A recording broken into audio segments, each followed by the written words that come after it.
Well, it's Walkie Talkie Wednesday, and about a year ago, my good friend Mark ZX2 said, "Hey, there's a Kaiser CBX40 on eBay." So I bid on it and won it, and it comes in the remains of a box, which is very nice to have. And I've never seen one of these. We saw them in the magazines at the time. Oh, it says £65 on it. I probably ended up paying that as well. So, what we would like is an instruction book and a circuit diagram. And I've had a trawl on the internet and I can't find any of that. Now, it comes solely with a rubber duck aerial, so it isn't going to be the miles and miles of range that the, shall we say, the normal 40 channel 4 watt handhelds offer, like the Bannerton Long Ranger and the realistic 1001, 1005. So that we did that really new set, didn't we? The Capo Panther, and we got 3 miles on it before we ran out of steam on the difficult terrain test. And I don't think we'll get that on this, because this aerial will not. I don't think this aerial can be as efficient, because back then I don't think there was a software to make efficient aerials. I think today aerials have got better because of software to do the vector plotting and things. So I'll put that back in the box for now. At least it's got a BNC on the top, so we can plug it into the test equipment, and at least it's got a 12 volt socket on the side, and it will be 12 volt and not 13.8. The little thumb screw's missing there for the battery compartment, and strangely there's no maker's plate there, but there never has been. Inside it's supposed to have a battery pack to take 8 AA's, and that's missing. That doesn't matter, I'll order one. In fact, I'm going to. It says uses 8 1.5 volt pen light cells, so we know that it's an 8 and not a 10. So it is 12 volts. Right.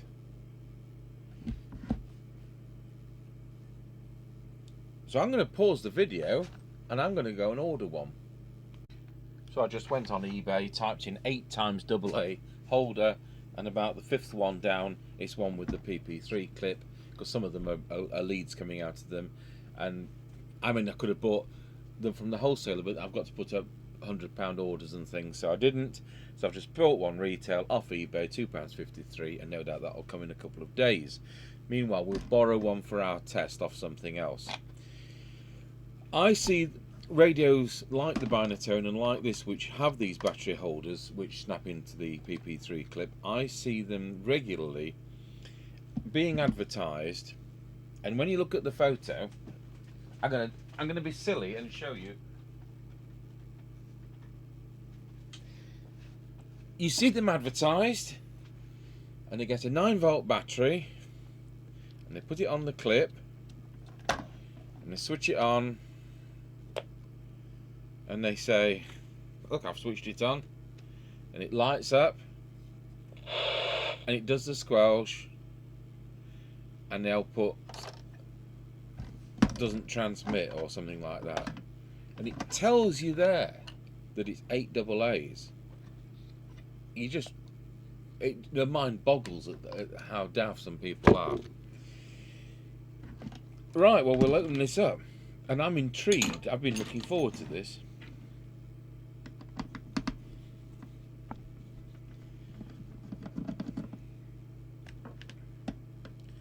Now it's got screws which aren't quite usual, so I'll make sure I don't lose those.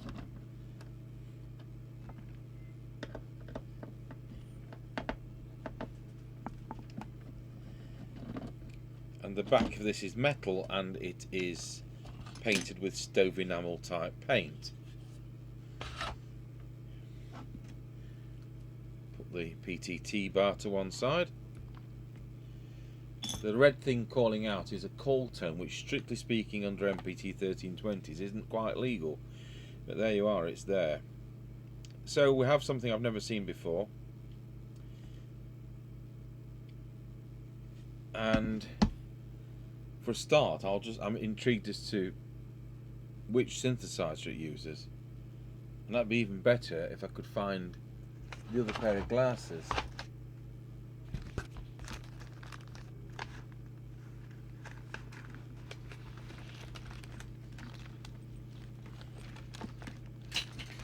Oh, there they are. They just fell on the floor.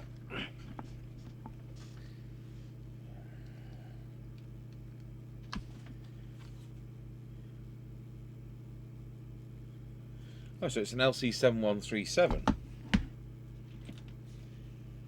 So unlike the binatone, which had the weird one in,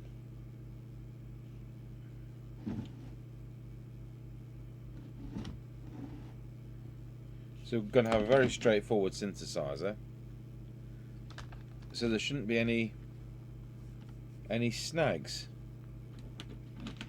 So we've got a reference crystal, which you would expect, which will be 10.24, and it is. And next to it we have, let's get that in the monitor, we've got a trimmer capacitor, so that'll be for the reference. The one with the waxing will be the VCO coil, probably for receive, and the other trimmer capacitor will be for the VCO for transmit. And we don't have any VCO setup instructions, we don't know the test points, and we don't need to worry about that. But if one of these came in and wasn't transmitting or wasn't receiving because of an IF issue, we'd monitor the lockout pin on the LC7137 and follow the data from the manufacturer's, the chip manufacturer's instructions. So we're not going to touch that. So clearly we've got a filter for the output here, and then we've got the transmitter tank coil and tune-up coils and things. So it looks to me like we've probably got,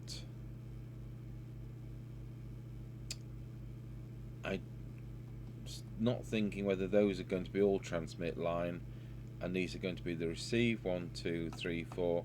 That might be receive. We'll find out. But if we might get a clue from the numbers on the coils, if we can see the numbers on the coils. So, can I see any numbers on any coils? And the answer is, I don't think we can.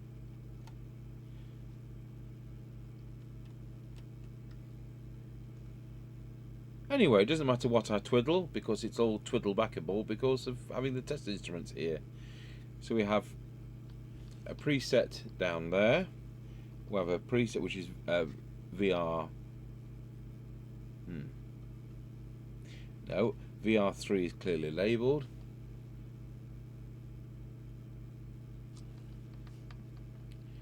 We have a variable resistor there, and we have a variable resistor there. So that's 1, 2, 3, 4. And one would expect squelch deviation.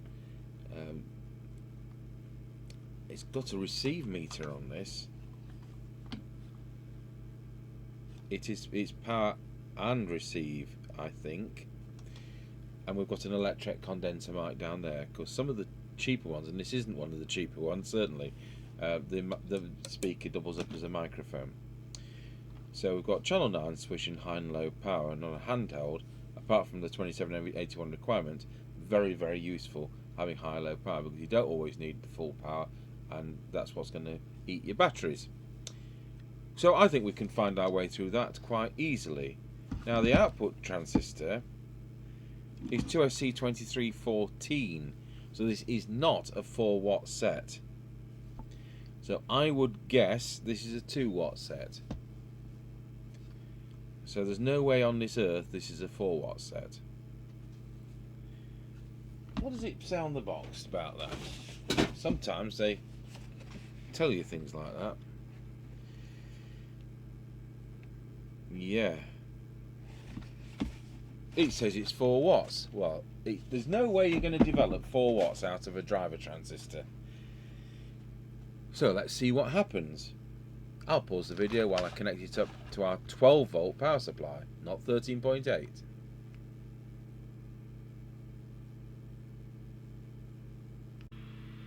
So meanwhile, I've made up a chart, and it's clear to me what a lot of this is. There's a bit of a question mark over those coils, and we don't know what the presets do. So without further ado, we'll go into transmit. I'll switch the other camera on so you can see the power meter. I'll put it on the 3 watt scale, and let's see what it says. And it's swung straight across to 1.5, which is therefore 1.5 watts. Let's make sure we're on the right power. We are on high power. I wonder what it does on low power. On low power, it does 1.2 watts. How bizarre is that? I've just pressed the wrong switch. On low power it does 360 milliwatts. I've pressed the channel 9 switch like a wally.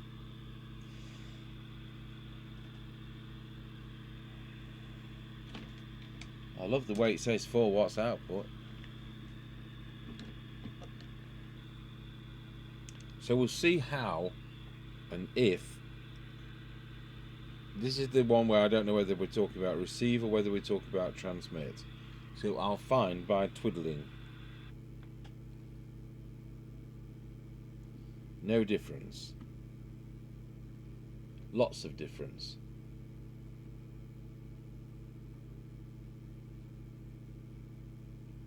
A bit of difference. So is transmit.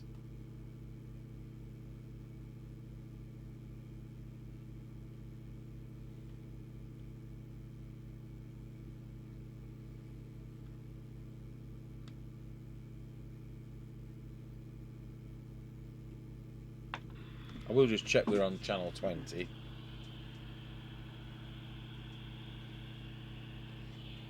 No.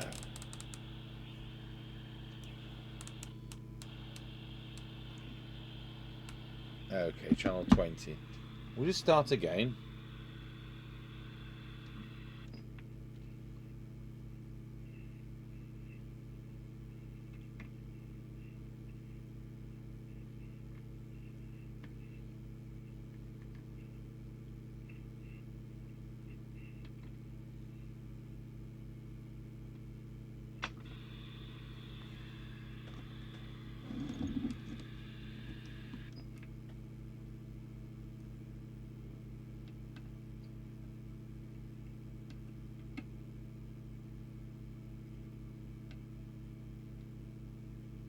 So we're at, what's to tell you? We are at just under 1.5 watts.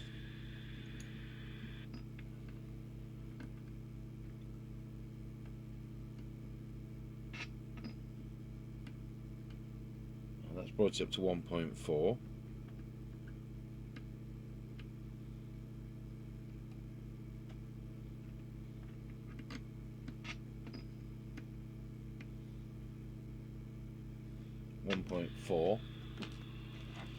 I will just check this filter on our spectrum analyzer on the next bench after this video, because this is often the 54 meg filter.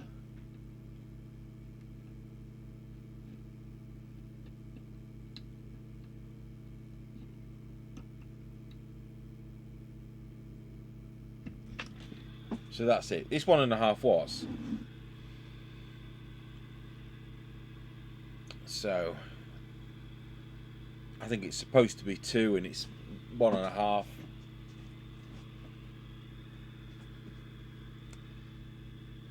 So it's the fact it says 4 watts on the box, and when you see that transistor there, you just know it isn't going to be possible. You know, who they're kidding.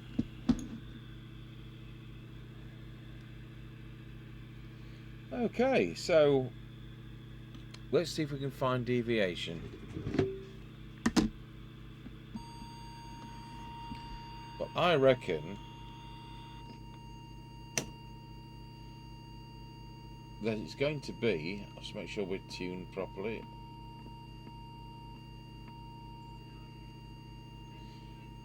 I reckon it's going to be the preset here. I bet that little board under the battery cover is the preamp from the microphone. Yeah. 2 point, just over 2. I'll just give it the whistle test. This is fun when it's like this. Oh, spot on. Well done. Well done, Mr 21. So we can add that to our clipboard.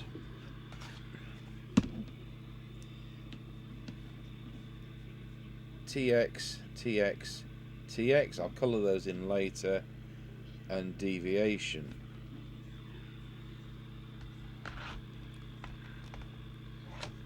So that leaves 4 presets. One of these is probably TX meter.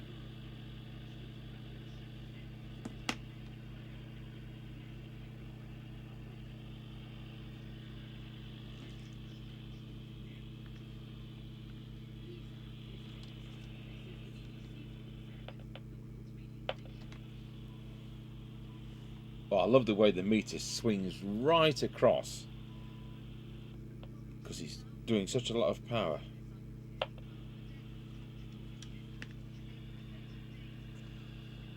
Well, I would suspect that one of those is going to be the RF meter.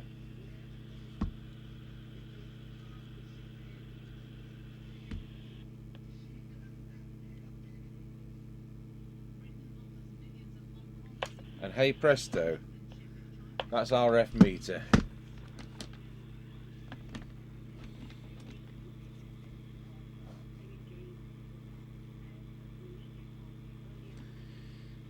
So what could that leave us with? It could leave us with, well, squelch and S meter. So let's see what this tone does. I'll put the little realistic monitor receiver on.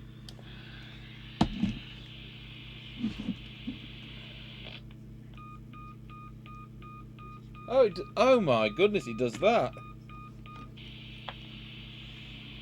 I'll just make sure it doesn't affect the deviation of that.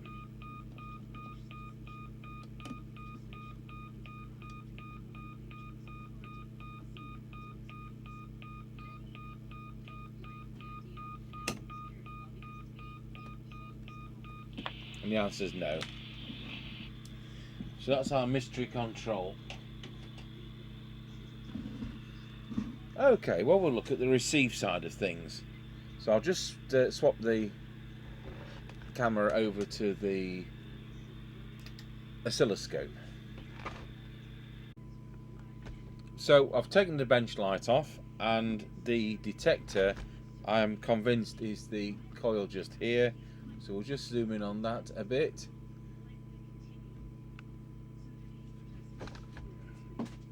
And I've got smoke coming out of the radio. That's because of the battery connector against chassis. Now that's interesting. Because I've got external power, the battery connector was just touching the plastic chassis. But in fact, it's got a coating on the inside, which will be a metallic coating. And so when it touched against that, I got some magic blue smoke. Now then. So that's good. It's a plastic case, but it is shielded because of its coating. We saw that on the Tate's business radios, the 500 series ones in the 80s and very early 90s. So, back to the task in hand. I need to connect up the test equipment to the audio output, and luckily this has an earphone socket, so we'll plug the test equipment into the earphone socket, and we'll have enough audio to make the instruments respond. Now the audio output chip on this is an LM386, which is just there, the 8-pin one, and these are 1/4 of a watt, so don't expect that you're going to get loads of audio, because you're not. So we're trying to maximize the amplitude, and I'll just adjust I will just adjust, that's a good phrase, what I believe to be the detector coil. And I have now done that, and it made no difference whatsoever, therefore it was already spot on. So we'll move over to the Synad meter. At the moment we're listening to S9. That's 0.3 of a microvolt, and that's very good. Okay, so with the bench light back on,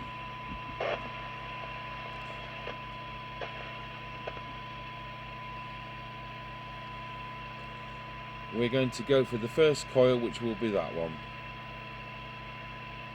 I'll just drop the attenuator a bit so that we've got about 4 decibels there on the Synad meter.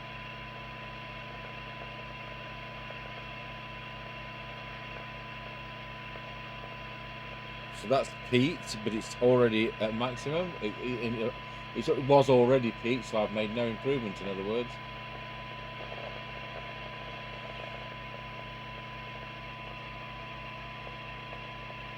And likewise with that coil. We've got another one here, hiding under the wiring.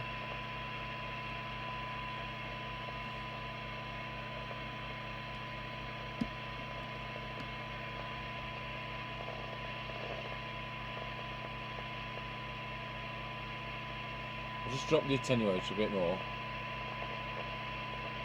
and we'll go through those again.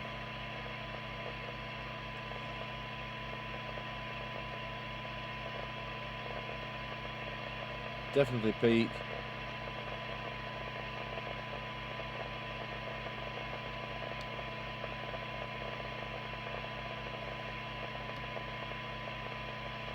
Definitely peak.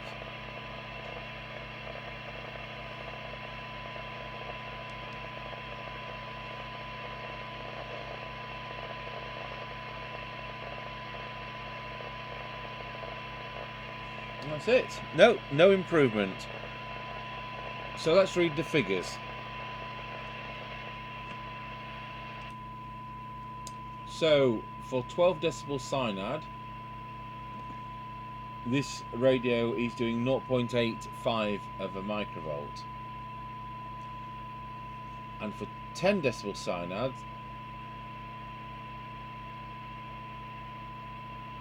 this radio is doing 0.7 of a microvolt. But we can hear it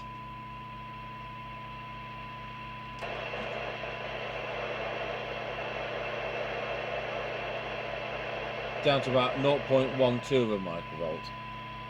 So it's quite sensitive, and it's you know, no deafer than latest models. I have a sneaking suspicion it's a single conversion receiver, but it doesn't matter so much on a handheld, as long as you're not plugging it into a great big bass area. So let's go back to S9. We don't need that camera on anymore, and we need to determine which of these presets is going to affect the meter. There's 2 likely contenders which are in that kind of section. So let's plump for that one.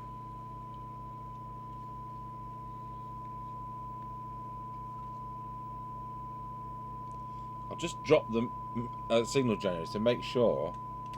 Yes, it is working. It's actually spot on S9. But we need to find out which of these presets it is. It isn't that one. So is it this one? The answer is yes. So we'll get that set back to S9 like that. And we'll add on to our clipboard. That is S meter.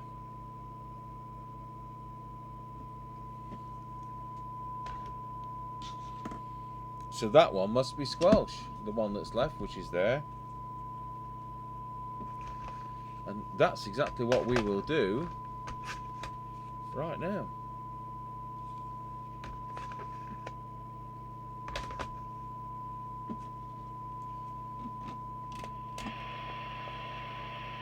So turn the signal generator off and set the squelch to threshold. And switch the signal generator back on. And it's coming at 0.3 of a microvolt. So now we'll set the squelch to full. And let's see how big a signal it takes to open it now.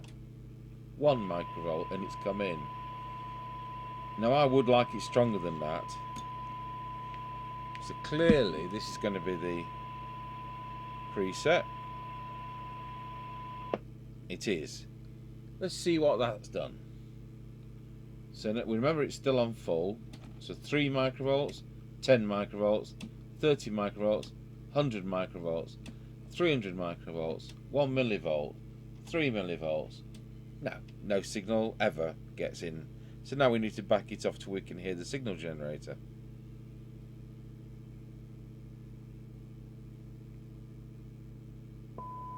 Which is there. So once again we'll drop the attenuator. 10 microvolts, 30 microvolts, 100 microvolts, 300 microvolts, and it comes in. No, it's still too strong.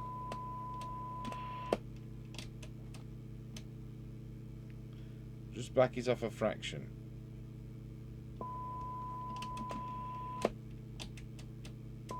Excellent, it's now coming in at S9. So now we'll recheck the sensitivity at the other end. So with it at minimum, switch the signal generator off, squelch to threshold, signal generator on, and it's coming in at 0.3 of a microvolt. That's absolutely excellent. I'm very pleased with that. Not like that Team base, not the base station, it's that Team Pro 8000, wasn't it, with the atrocious insensitive squelch. So that's squelch. I wonder if that preset up there, I wonder if it's low power. So let's switch the radio to low power, and I'll just see what it's doing. I know the camera's not now on that. So it was doing 400 and something milliwatts. So I'll just adjust that.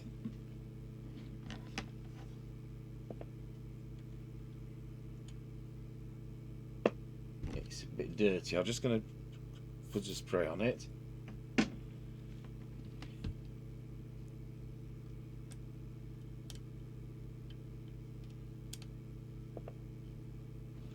It's actually pushing against another component and shorting out. We'll try and use the other tool, which isn't ideal.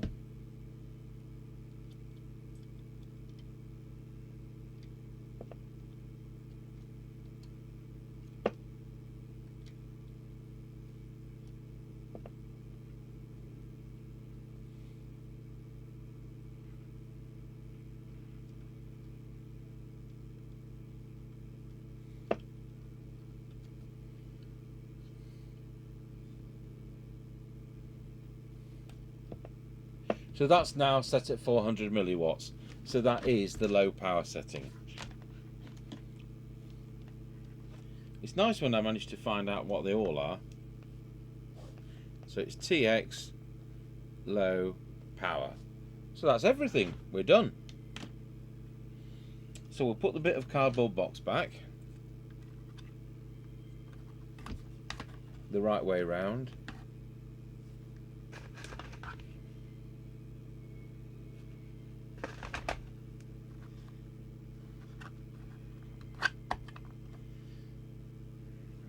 And I'll put the lids on.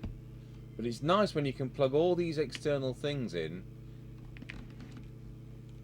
and not have to start soldering, which if you get the very cheap handhelds, you know, you have that problem. I think these were $69.99, but it isn't 4 watts. it's just over 1.5. So I would say it should have been sold as a 2-watt handheld. Okay, so we'll put it back together. So I've put it on the aerial, and like the Tandy Realistic 1001, when you turn the channel selector, the display comes on for a moment, and then if you want it to stay on, you press the display button, which in a realistic case is a little button on the PTT bar. So does it display 9? Yes, it does display 9. That's a nice little diode matrix inside a little handheld. So we've got the squelch to threshold. We know it's really sensitive. We'll have a flick round. If I'll turn the squelch down,